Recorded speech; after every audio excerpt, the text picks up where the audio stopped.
Don de kits alimentaires et de kits d'hygiène à l'unité de soins kangourous du CHU de Trècheville par le Rotary Club Abidjan. Cérémonie de distinction des meilleurs acteurs ouest-africains de l'émergence organisée à Abidjan par l'Observatoire africain pour la bonne gouvernance. Et puis le gouvernement ivoirien plus que jamais déterminé pour une Côte d'Ivoire réconciliée. Le Premier ministre Abed Bakayoko a rencontré ce lundi les partis politiques et des organisations de la société civile.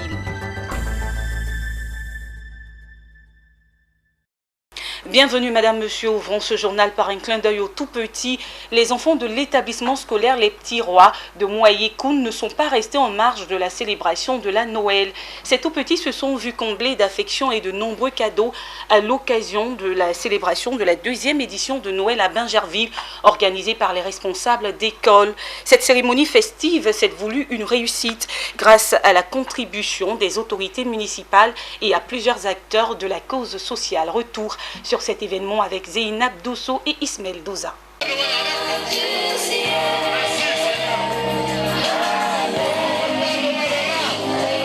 Des pas de danse, des sketchs, des chants dans un décor rouge et blanc.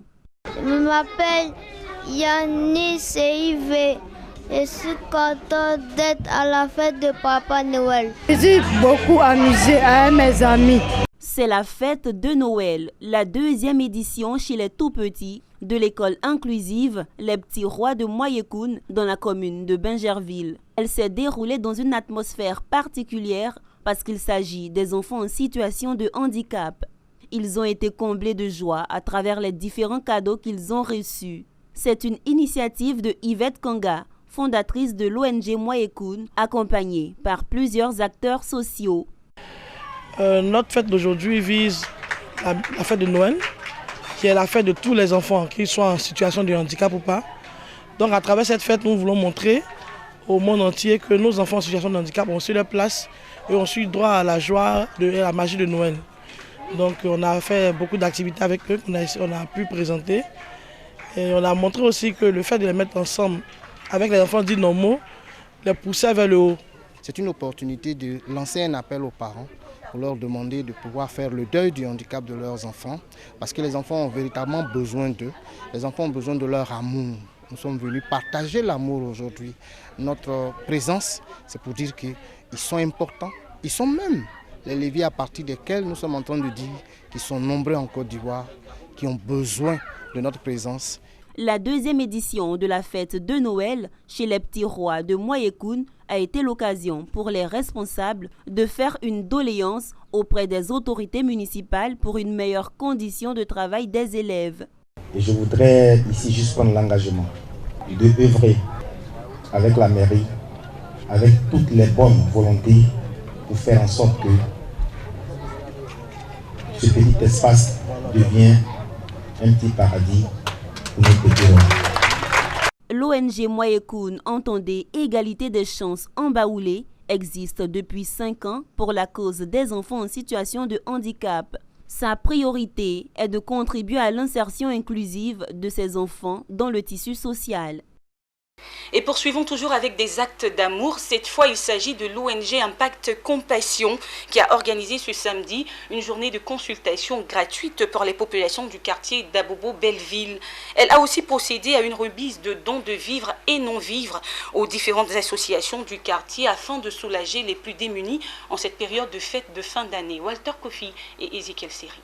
Commune d'Abobo, quartier Belleville, l'une des ruelles transformée en un hôpital à ciel ouvert, ophtalmologie, cardiologie, dépistage du cancer du sein, vaccination des enfants étaient entre autres les consultations et soins médicaux offerts gratuitement aux populations. Cette action sociale est au compte de l'ONG Impact Compassion dont l'objectif est d'offrir aux familles défavorisées l'occasion de faire un bilan de santé. C'est depuis 2018 que j'ai reçu ce fardeau de pouvoir aider les populations. Parce qu'aujourd'hui, se soigner est devenu quelque chose de très compliqué. Il faut avoir beaucoup d'argent, soit pour pouvoir se soigner dans les bons hôpitaux, dans des cliniques. Mais il y a des personnes qui sont là, qui souffrent de pathologies, qui meurent. Aujourd'hui, on dit, bon, une tierce personne est morte. Quand vous allez bien fouiller, c'est parce que cette personne a dû traîner une pathologie. Et c'est dans ce sens-là que Nous venons faire parler notre cœur. J'avoue que c'est une très belle initiative, surtout qu'en Côte d'Ivoire, en ce moment, pour faire un bilan de santé, c'est assez cher quand même. Même les assurances refusent de couvrir cette charge-là. Moi, par exemple, j'ai une assurance, mais je ne peux pas faire de bilan de santé. Donc, je suis venu avec tous mes enfants et nous allons profiter. Pour les populations du quartier d'Abobo-Belleville, cette journée dédiée à la santé et à la cohésion sociale est un soulagement. Le corps médical a profité de cette journée pour sensibiliser les populations sur les dangers liés à l'automédication. Bon, les conseils que nous avons donnés à la population, c'est de veiller sur d'abord la santé, veiller sur la santé, de venir au centre de santé dès que nous présentons les premiers signes. Voilà, parce que souvent, comme je l'ai dit, nous les Africains, on attend souvent d'être malade pour venir. Alors qu'il y a des signes déjà qui peuvent nous alerter. Même par rapport à la tension, par exemple, un simple mal de tête. Mal de tête, souvent on a mal à la tête, au lieu de venir, on pourrait prendre les paracétamol, alors que même le mal de tête est un signe de la tension. L'ONG Impact Compassion n'a pas limité son action au domaine de la santé. Elle a offert des vivres et des non-vivres aux différentes associations du quartier d'Abobo-Belleville. Cette journée de paix, santé et cohésion en faveur des quartiers défavorisés était à sa 4e édition. Pour les éditions à venir, l'ONG entend poursuivre ses actions dans d'autres communes du district d'Abidjan et à l'intérieur du pays. Le CHU de Treichville abrite en son sein une unité de soins kangourous. Il s'agit d'un centre de soins qui accueille les mamans et leurs bébés prématurés le temps d'une prise en charge de quelques jours, voire quelques semaines. Ce centre a un besoin alimentaire pressant. Le Rotary Club Abidjan Golf a pris la pleine mesure du besoin. Le week-end dernier, le club service a fait don de kits alimentaires et d'hygiène à l'unité de soins kangourous de Treichville. Le compte-rendu de Betty Kwaku et Aimé Swan. L'un des axes du Rotary est la santé de la mère et de l'enfant. Ce week-end, le Rotary Club Abidjan Golf l'a mis en pratique. Le club service a fait don à l'unité de soins kangourous du CHU de Treichville. Il s'agit de kits alimentaires, d'hygiène, de dispositifs de maintien et de numéraires. Le tout d'une valeur de plus de 2 millions de francs CFA. Ce matin est venu faire un don au centre mère kangourou pour une seule raison, c'est que lors de sa première visite à ce centre en octobre 2020, nous avons été touchés par ce que nous avons vu au centre, c'est-à-dire ces enfants qui naissent avec un poids inférieur à 1 kg et dont les mères ont des difficultés à se nourrir, alors qu'elles doivent donner le sein en permanence à ces bébés. Et vraiment, ce que nous avons vu nous a énormément touchés. Raison pour laquelle ce matin nous sommes venus faire ce don. Cette action du Rotary Club Abidjan Golf entre dans la vision du programme national de nutrition qui a sollicité l'aide du Rotary. Une aide saluée par les responsables du CHU de Treichville et les bénéficiaires. Notre centre qui héberge les mamans et leurs enfants, des petits poids de naissance. Ce centre qui est destiné donc à produire de la chaleur de par la maman à son enfant. Va permettre très certainement à ces mères de ne plus avoir le souci de l'alimentation, puisque c'était un gros problème pour nous. Pour tout le don que vous avez fait aujourd'hui, moi quand même je suis la plus heureuse parce que nous sommes toutes des mères des bébés prématurés. Donc c'est un peu dur, c'est un peu difficile avec tout ce qui se passe aujourd'hui. Le Rotary Club Abidjan Golf a été créé il y a 25 ans. Ce club service compte une trentaine de membres. Il compte poursuivre son partenariat avec l'unité de soins mères kangourous du CHU de Treichville. Et en Côte d'Ivoire, l'Observatoire africain pour la bonne gouvernance a organisé une cérémonie de distinction à l'endroit des meilleurs acteurs ouest-africains de l'émergence. L'objectif principal de cette reconnaissance est de promouvoir l'excellence des cadres compétents de l'Afrique de l'Ouest. Les prix ont été décernés à différents travailleurs issus de divers secteurs d'activité. Daniel Kodjo et Maru Seri nous font le point. Hommage rendu aux hommes et femmes qui, au travers de leur travail, contribuent à la bonne gouvernance et au développement des pays africains. Ces professionnels de divers secteurs d'activité sont récompensés pour leur mérite par l'Observatoire africain pour la promotion de la bonne gouvernance. Placé sous le signe de l'excellence et du mérite, un dîner gala leur a été dédié. Belle occasion pour découvrir les actions menées au quotidien par les lauréats en faveur du bien-être des populations. Tout le temps, les actions sont d'ordre social parce que je reconnais que solliciter pour des besoins, par exemple de construction, de logement, de maîtres, par exemple pour accompagner des gens à construire des dispensaires dans le village et même dans les villes. Au moment où je vous parle, je suis en train de construire un bâtiment à l'intérieur de l'hôpital de Bondoukou qui doit abriter des équipements que l'Union européenne a servi à notre région. Donc, partout, vous verrez mes traces quand même dans le Gontou et au-delà. À San Pedro où je vis, vous parlerez de Thomson, on vous dira qu'il a posé un acte allant dans le sens social. Si vous voyez aujourd'hui le cacao de Côte d'Ivoire, il n'est plus de côté. Vous voyez l'anacarde, il est recherché en Côte d'Ivoire. Vous voyez aujourd'hui au niveau du terrain, il y a de la brane plantain, il y a du manioc un peu partout. On parle même de la Côte d'Ivoire comme étant vraiment le pays qui produit le plus de manioc.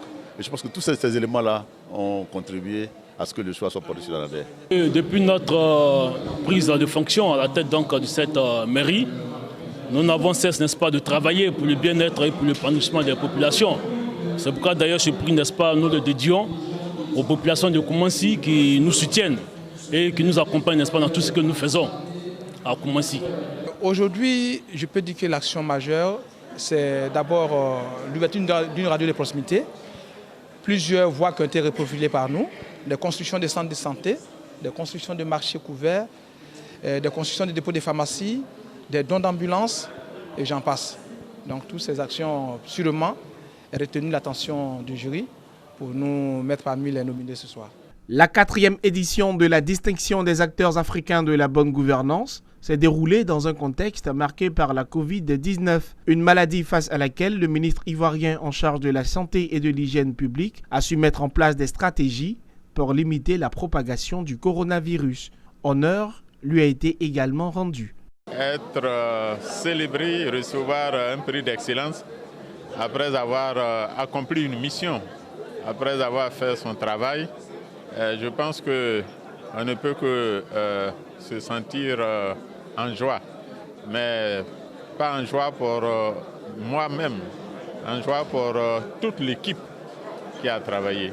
Notre jury qui est composé essentiellement de professionnels des médias et de la communication, chaque année mène des enquêtes sur plusieurs acteurs dans différents domaines. Et puis à l'issue de nos enquêtes, on arrête des noms à qui bien sûr on décerne des prix d'encouragement. Alors c'est ce qui fut fait pendant cette soirée-là, où on a décerné toute une panoplie, bien sûr, toute une gamme de trophées aux acteurs de l'émergence. L'Observatoire africain pour la promotion de la bonne gouvernance entend poursuivre ses enquêtes pour dénicher des acteurs tapis dans l'ombre. La 5e édition des distinctions est prévue pour 2021 dans un pays ouest africain, autre que la Côte d'Ivoire. Un nouveau magazine d'information générale vient de voir le jour à Abidjan, en Côte d'Ivoire. Nouvelle Afrique, c'est son nom. Il a été présenté à la presse nationale et internationale ce week-end par son promoteur. Édité par l'agence de communication Copie Conforme, ce nouveau mensuel fera sa première apparition dans les kiosques et librairies à partir du mois de janvier au prix de 3 000 francs CFA. Pierre Tebeu et Lyon Gilbert. Nouvelle Afrique est le dernier né de la presse en Côte d'Ivoire. Il a été présenté à la presse nationale et internationale ce 19 décembre à Abidjan, à la Maison de la Presse. Un magazine de 100 pages entièrement imprimé sur papier glacé en offset. Ce premier numéro présente la vie et les réalisations des 5 présidents de la Côte d'Ivoire, du père fondateur à l'actuel chef de l'État Alassane Ouattara. Son promoteur, le journaliste Félix Nguessan, présente Nouvelle Afrique comme un magazine de référence qui vient apporter une autre vision du continent. Il y a une Afrique qui travaille, une Afrique qui a de la valeur. Et pourquoi ne pas montrer au reste du monde ce que les Africains savent faire? Voilà pourquoi nous avons mis ce magazine, La Nouvelle Afrique, sur le marché pour parler des valeurs de nos élites africaines, faire la promotion de nos élites, faire la promotion de notre industrie, de nos villes, de nos différents pays. Vendu à 3 000 francs CFA en Côte d'Ivoire et 3 500 francs dans la sous-région, Nouvelle Afrique dispose de sa propre imprimerie. Elle entend se démarquer par son contenu. Ce sont les sujets que nous allons traiter. C'est le sérieux avec lequel nous allons faire notre travail qui nous permettra d'avoir une place dans ce monde, je dirais, de ce monde de loup. Effectivement, il y a beaucoup de journaux, Il y a de grands journaux qui sont déjà là, qui sont connus, mais nous espérons prendre notre place. Le numéro 001 du magazine Nouvelle Afrique sera dans les kiosques dès le 5 janvier 2021. Nouvelle Afrique est un mensuel d'information africaine qui se veut une référence en matière de promotion de la richesse et des valeurs africaines. La paisible cité modeste est sur la route de Grand Bassam est secouée depuis quelque temps par l'affaire Touré Ibrahima. Un litige oppose l'entreprise Mourouflé, constructrice de la cité, à M. Touré Ibrahima, propriétaire de logements dans la dite cité. Ce dernier reproche à la société immobilière d'avoir fait détruire une partie de son domicile. Une accusation que refuse d'endosser la société immobilière. Des explications avec Emmanuel Bonzo et Tima Traoré. Cité Morofiet sur la route de Grand Bassam. Sur ce site de 11 hectares sont sortis de terre ces logements sociaux avec pour ambition de faire du quartier une banlieue chic du district d'Abidjan construite par l'entreprise Morofiet. Cependant, l'opérateur immobilier est accusé ces derniers temps par un acquéreur lui reprochant d'arnaque sur un espace mitoyen à son logement. Devant ces allégations, les responsables de la société immobilière ont tenu une conférence de presse pour livrer leur part des faits. En substance, l'acquéreur nommé Touré Ibrahima a construit des logements sur une zone de non-édificandi, dénaturant ainsi le plan initial défini par l'opérateur. Il ne s'agit pas des logements, des 4 logements que M. Touré a acquis auprès de l'entreprise Morofiet. Il s'agit des studios qu'il a construits en arrière-cour sur l'espace vert à des fins commerciales. L'entreprise Morofiet n'a pas fait d'offre de vente à M. Touré. C'est plutôt M. Touré qui a fait des propositions d'achat sur près de 2 ans et qui a saisi une situation où des acquéreurs qui étaient à proximité d'un espace vert se sont plaints du fait que leur espace vert était transformé en dépotoir. Et Touré est venu vers nous afin qu'on lui cède cet espace. Mais il a pris la peine de signer un engagement qui n'allait pas construire sur cet espace. Document à l'appui, les responsables de l'entreprise Mouroufiet assurent avoir mené les démarches nécessaires pour éviter cette situation malheureuse et que l'entreprise n'a aucunement interféré dans le processus de démolition. De leur côté, les résidents estiment qu'il faut préserver le cadre initial de la cité. L'espace urbain obéit à des normes. Et donc, quand on vit en société, il faut aussi respecter ces normes-là, parce qu'il ne faut pas violer l'intimité des autres. L'espace vert est un espace communautaire. Dans cette affaire, plusieurs questions restent pendantes. En attendant, les parties continuent de se jeter la pierre, tout en espérant une fin heureuse du litige. Et pour mieux comprendre cette affaire, nous avons également rencontré M. Touré Ibrahima. Voici sa version dans cette affaire qu'il oppose à l'entreprise Mourouflé et quelques résidents de la cité modeste. Toujours Emmanuel Bonzo et Tima Traoré. J'ai interpellé plusieurs fois Mourouflé parce que des raids chez moi étaient devenus un dépotoir. Les gars venaient verser des ordures. Donc je les ai appelés, je les ai interpellés plusieurs fois. Et bon, j'ai même insisté pour qu'ils viennent parce que j'en pouvais plus. Quand ils sont arrivés, quand M. Zé, le directeur commercial, est arrivé, il m'a dit, bon, M. Touré, on a trouvé une solution pour mettre fin à tout ça. On va vendre tous ces petits espaces à ces personnes qui ont des problèmes.